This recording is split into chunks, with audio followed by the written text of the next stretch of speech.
Alright, so we're back with part 3. In the first two parts, we completed all of the head. And now we're going to move on to the body. So a couple things I want to say first is, firstly, I just kind of want to reinstate that, yeah, I said we were sculpting this in kind of the 64-bit, so my apologies if the head doesn't necessarily look that much 64-bit, but again, I think I'm kind of going to work with that a little bit more with the shapes of his arms and the body and his legs and stuff like that. So that's what's up with that. And oh, I was gonna make mention of the clay. Notice that I really didn't use a whole lot of this brown, but the head is a pretty good size. I mean, I got these guys right up here, so I want to show you. Remember the Mario clay tutorial we made? Look at how small that is. I thought, honestly, I thought I took as much clay as I did for this Mario head, and look at how big, Fox's head is. I mean, it's just crazy. So you really got to pay attention to how much clay you add around to, Fox. I mean, or whatever character you're sculpting, because we started off with clay, what, maybe I want to say maybe that big, and now the head is so much bigger. So you really got to pay attention to your scale and stuff, so you don't overscale your models, which again I seem to have done again unknowingly, but yeah, that's what's up with that. All right, now here is the body. First, we're gonna sculpt the body. Oh, and again, kind of just going back to what I was saying, there aren't a whole lot of, pitfalls if you oversize a model. I mean, unless you're specifically trying to make it a certain size or whatever. But in terms of material, this is actually a big thing too, and this is probably how I run out of clay so frequently, is that, I was planning on making him, not that big, but now that he's bigger, I'm going to have to use more of this green clay. So I'm going to be all out of this green clay, per se, and then I'm going to have to go buy more if I needed the color again, you know what I'm saying? And that just costs more money, so. Alright, here we go. First, I think, actually, before we start using this, actually, I'm debating on whether or not I want to make a neck right now. I don't think I will. I think I'll kind of move that to the side and we'll work on the body. Alright, so I'm gonna use half of the block, which kind of slipped out of my hands, for his body, because I'm not entirely sure. Sorry, kind of just trying to work with this. I've got to roll it into a circle, which can be achieved just by, doing that. Which, I'm not sure how much of this I'm really going to need, but he has a jacket on. We have to remember that, and we have to consider that when we're sculpting this, because we're going to add clay around the jacket, and that's going to add more to the model itself. So, in terms of the shape of his body, though, it's kind of chunky at the top, and then more narrow toward the bottom. So I would say something like this is probably going to work pretty well for right now. And I think that's an okay size, because we're going to add stuff onto it. So I probably wouldn't normally do this first, but because we have to make a jacket, and again, we're adding stuff to, this piece, and because I want to advocate for these guys before I completely forget, the toothpicks. Got to use toothpicks, you guys, because it saves your model a lot of time in terms of assembly, and he won't fall over in the oven, or it's less of a chance to fall over in the oven if you stand him up, but more on that when I actually talk about baking instructions later on. So, anyway, I guess we're going to do a neck now, actually, because if we're going to put his head on. So, some clay onto the toothpick. Make sure that you don't put it too far to one end, so that when you push through, it kind of, breaks the clay and, goes up its own way. You don't want to do that. You want it to be right in the center. And I'm going to flatten this so that we have a little tip to work with, so we can put his head, I would say right where the yellow kind of stops would be a good spot. And you don't want to push down too hard, because you don't want to smudge all the detail, but just very lightly. You want to kind of put the neck on, and then you can use your finger, or even a toothpick too, because sometimes I use, actually, honestly, I'm not going to try and fake this. I don't use clay tools at all, so I just use a toothpick to kind of smooth this down. Or my finger, really, whatever. As long as it stays on and there are no seams, that's what you want. And here we go. So here's our Star Fox neck, and we're going to put that onto the body. Yeah. All right. This is okay. So we kind of got this weird kind of looking fox right now because we really don't have a lot of detail and stuff on him. Just want to fix the neck a little bit. But he's going to look a lot better, I promise. First off, I want to do the neckerchief. So I said this fox was going to be easy, but this actually is pretty complicated actually because I'll show you in this next part. So caution, I should just have like a warning, just like some type of image on the screen whenever we're going to have a clay warning, is that we're using this red that I said really stains your fingers. Not only when you're using, you know, your clean white clay, but also in the white clay we already put onto fox. You got to be careful when you're handling him not to kind of get the red all over him. So we're going to roll this flat.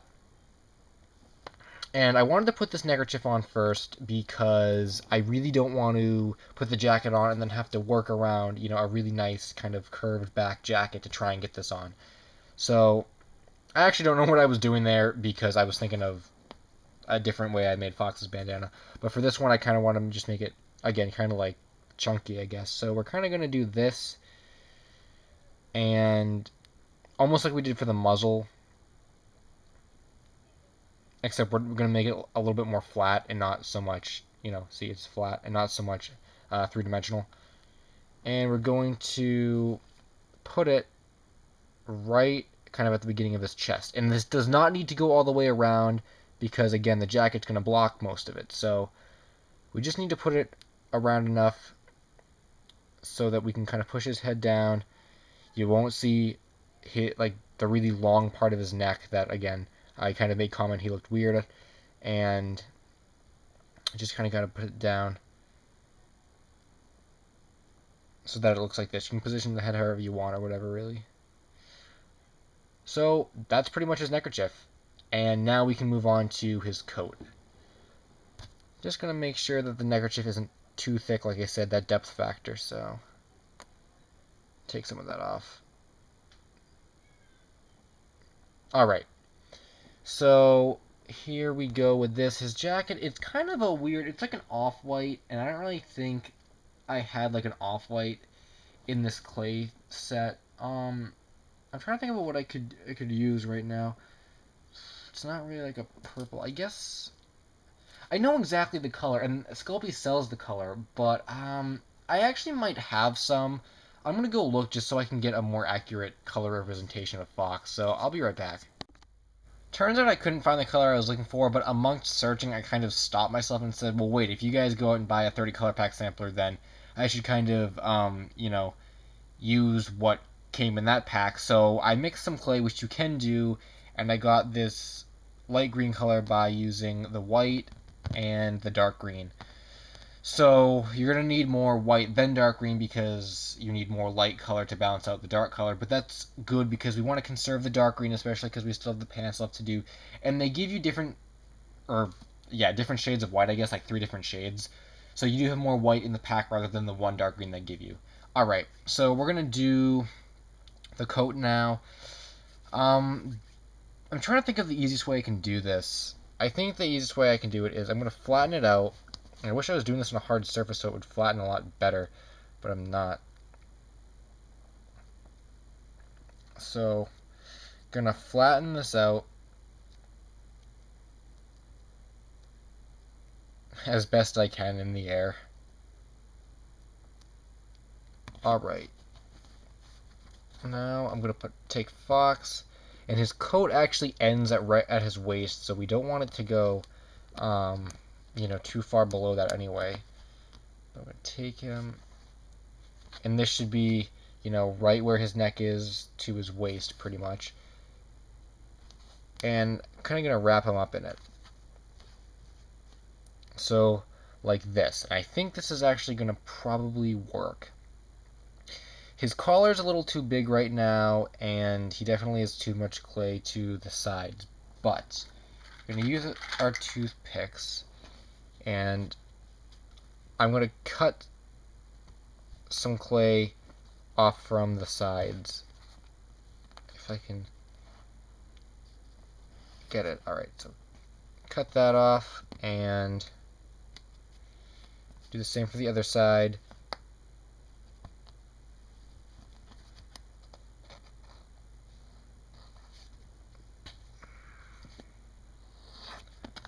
Alright, so then we have a more accurate jacket type thing going on.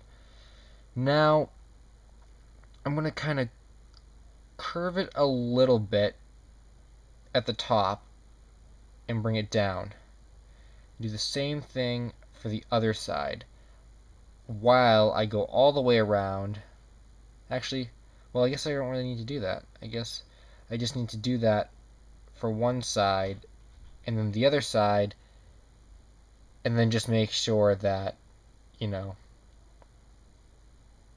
there's that sort of triangle shape. And then I will go all around the back and kind of hide the rest of the neck so you don't really see that. And put the collar down a little bit, and pretty much that's Fox's jacket, you guys. Just kind of, yeah, that worked out pretty well. So we established the collar and kind of put it all around him at the same time. So that's pretty good. And again, you don't want it to kind of go farther down than the waist. And we do have some of this left over, and I think I want to kind of put it onto where his arms would be because we kind of need to buff him out a little bit. So I'm just going to use my finger and kind of mold this piece into this piece. Right, like that. And then we'll do the same to the other side, I guess, with this little piece. And sorry if like I'm doing this above the camera, but I'm just like I don't know, just habit. I'm just working up here rather than down here. But yeah, sorry about that. I'm just pushing the piece that I cut off into the coat. And here we go. That is Fox with kind of the collar on his coat, as I already said, and then kind of we buffed out his sides. Like that. I think I'm just, because I don't actually know how much time this is, I'm going to just kind of end this there because that was the coat, and then move on to the limbs next. So thanks for watching, and yeah, part 4 coming up next.